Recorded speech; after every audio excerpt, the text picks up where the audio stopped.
Hello friends, आज इस video में हम देखेंगे कक्षा 5 की प्रकृति की पाठ्य पुस्तक से पाठ नंबर 14 जल के गुण एवं जल प्रदूषण, इसके अभ्यास का हल। तो देखिए, इसमें सबसे पहले अभ्यास में दिया है निम्नलिखित सारणी को पूरा करें। इसमें पदार्थ का नाम दिया है, तो ये हमें बताना है कि वो जल में विलेय है या जल में अविलेय है, और आपने ये कैसे जाना। तो चीनी है, इसमें आएगा विलेय क्योंकि ये जल में घुल जाती है। तो और आगे ये कैसे जाना, क्योंकि ये घुल गई है, ये घुल जाती है। फिर है लकड़ी का बुरादा, तो ये है जल में अविलेय, और कैसे पता लगा, क्योंकि ये पानी में नहीं घुलता है। फिर है फिटकरी, तो ये जल में विलेय है, कैसे जाना, इसमें आएगा ये घुल जाती है। फिर है मोम, तो ये जल में अविलेय है, कैसे जाना, ये नहीं घुलता है।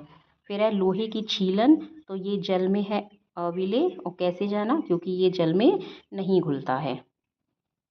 आइए अब हम देखेंगे इस पाठ के अंत में जो अभ्यास दिया गया है। तो इसमें प्रश्न नंबर 1 है, सही वाक्य पर ठीक का चिन्ह तथा गलत वाक्य पर गलत का चिन्ह लगाएं। तो क है मोम पानी में घुल जाता है, तो इसका आंसर है गलत। फिर है जल प्रदूषण का एक कारण कारखानों से निकला हुआ कचरा भी है, तो ये है ठीक।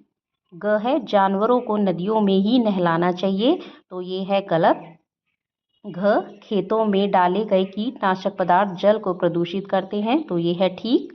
न है तेल पानी में घुल जाता है, तो इसका आंसर है गलत।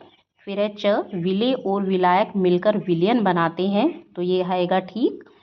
लास्ट है पानी के स्रोत के स्थान पर बर्तन धोने तथा जानवरों को नहलाने से पेयजल प्रदूषित हो जाता है, तो ये है ठीक। आइए अब हम देखेंगे इस पाठ का प्रश्न नंबर 2, जिसमें हमें कुछ प्रश्न दिए हैं जिनके उत्तर हमें लिखने हैं। तो क प्रश्न है, विलेय और विलायक से आप क्या समझते हैं। इसका उत्तर हम लिखेंगे, ऐसे पदार्थ जो किसी द्रव में घुल जाते हैं, जैसे नमक, चीनी आदि, उनको विलेय पदार्थ कहते हैं। विलेय पदार्थ जिस द्रव में घुलते हैं उस द्रव को विलायक कहते हैं। नेक्स्ट प्रश्न है, ख विलयन क्या है। तो इसका उत्तर है, द्रव में किसी विलेय पदार्थ के घुलने पर जो मिश्रण बनता है उसे विलयन कहते हैं। नेक्स्ट ग प्रश्न है, जल प्रदूषण किन कारणों से होता है। तो इसका उत्तर है, जल में साबुन कूड़ा कचरा मिल जाने के कारण। नेक्स्ट कारखानों से निकले अपशिष्ट पदार्थ नदियों में छोड़े जाने के कारण। फिर है कृषि कार्य में उपयोग होने वाले कीटनाशकों के कारण। पशुओं को नदियों व तालाबों में नहलाने के कारण। घ प्रश्न है, प्रदूषित जल से हमारे स्वास्थ्य पर क्या प्रभाव पड़ता है। तो इसका उत्तर है, प्रदूषित जल पीने से हमें कई प्रकार की बीमारियां लग सकती हैं, जैसे पेचिश, टाइफाइड, पीलिया, हैजा आदि। ण है, किन्हीं दो चीज़ों के नाम लिखिए जो पानी में घुल जाती हैं। तो इसका उत्तर है चीनी व नमक। च प्रश्न है, लोहे की कील पानी में डूब जाती है, क्यों। तो इसका उत्तर है, लोहे की कील का घनत्व पानी के घनत्व से अधिक होता है, इसलिए लोहे की कील पानी में डूब जाती है। छ प्रश्न है, प्रदूषित जल से होने वाली किन्हीं दो बीमारियों के नाम व उनके लक्षण लिखिए। तो इसका उत्तर है पेचिश, पेट में मरोड़ के साथ बार बार दस्त होना, और दूसरा है हैजा, ज़्यादातर और लगातार उल्टी दस्त होना। और इसका आखिरी प्रश्न है, पीने का पानी स्वच्छ हो इसके लिए हमें क्या सावधानियां रखनी चाहिए। तो इसका उत्तर है, पीने का पानी उबाल कर प्रयोग करना चाहिए, पानी में ब्लीचिंग पाउडर डालकर शुद्ध किया जाता है, और कुएं के पानी में लाल दवा डालना चाहिए। तो ये तो थे प्रश्नों के उत्तर।